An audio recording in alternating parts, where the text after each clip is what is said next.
кыргыз коомчулугуна маалыматтык манипуляция жасап, элдин башын айлантуу миссиясын аркалаган Темир Лайф айт десе долбоорлору, Клоп KG жана Политклиника редакциялары өзлөрүнүн таасир чөйрөлөрүн кеңейтүү, көбөйтүү үчүн жүзүн жашырган жүздөгөн фейктер тилектештигин ачык билдирген троллдор менен тыгыз кызматташат. Учурда айрым троллдор камалып, социалдык тармактар кыйла тынчый түштү. Бул дейре ошол эле фейк троллдор жеке баракчалары аркылуу ача пикирлерди жаратуучу ойлору менен элдин башын айлантып келишкен. Бирок аларды ээрчигидей эл деле келесо эмес. Алсак булар өздөрүнүн фейктеринин колдоосу менен жазгандарына маш ыркап келишкен. Фейктер булар социалдык тармактарда жүзүн жашырган жалган аккаунттар.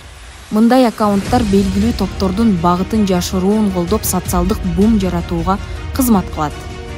Ал эми троллдор болсо кандайдыр бир идея, долбоорлорду акча же башка кызыкчылыктары үчүн ачык колдогон жарандар. Ал эми мындай фейк троллдордун бүгүнкү күндө Кыргызстандын интернет сегментинде кызматтарын кызуу эле аткарып жаткандар да жок эмес. Алардын ана башында Батыштын медиа долбоорлоруна байланган фейк троллдор турат.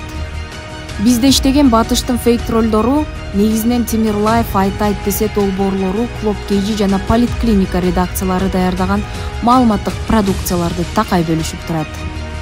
Жогорудагы аккаунттардын биз үчүн бир жакшылыгы жок. Жазганы бийликти каралоо, жасаганы өкмөттүн ийгиликтерин жокко чыгаруу жана элге жек көрсөтүү. Бирок акыркы учурларда мындай арамза фейк троллдор Батыштын да ишениминен чыгып бара жаткандай. Анткени баракчаларындагы активдүүлүк бир топ эле басаңдай түшкөн. Мунун башкы себеби аларга акча бөлүп, табагына аш салып берип турган айрым грант редакциялардын иши да солгундап отурат. Айрымдары грант долларлардын отчетторун бере албай жабылса, кээ бирлерине иш козголуп, башаламандык беренеси менен камакка алынды. Батыш баккан фейк троллдор менен медиалар эми мына даана ачка калганы турат. Анткени миллиондогон долларын долбоор катары жумшаган НПОлор иштеринен жыйынтык чыкпай, азыр башы катып турган кези.